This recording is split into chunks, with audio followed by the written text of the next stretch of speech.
একটা চিঠি যা আমি 10 বছর ধরে খুলিনি। আজ সব বদলে গেল। কিন্তু ঘরে সময় থেমেছিল। আমি জানতাম কোনোদিন কেউ আর ফিরে আসবে না।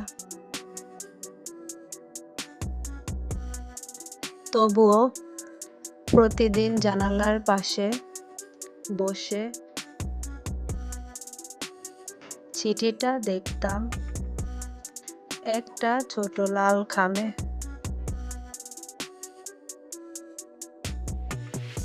একবার আমার হাতে কাঁপা হাত নিয়ে চিঠিটা খুললাম।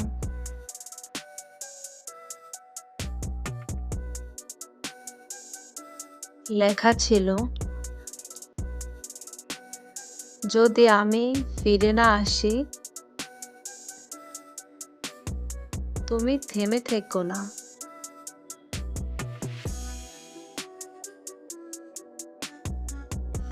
নিজের হাসিটাই বেঁচে থাকার সবচেয়ে বড় কারণ। চিঠিটা পড়ার সাথে সাথেই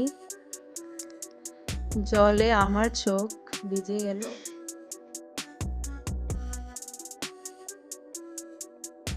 কিন্তু এই জল কষ্টের ছিল না, হাসির ছিল, আশার ছিল।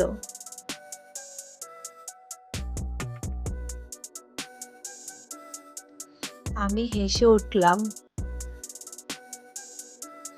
হাসি ছোট, কিন্তু ভেতরে আশার স্রোত।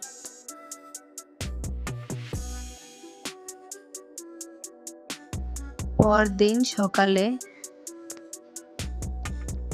জানালার পাশে আমার আর বসা হয়নি।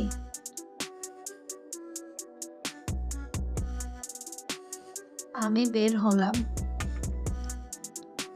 কারণ আমি বুঝে গেছি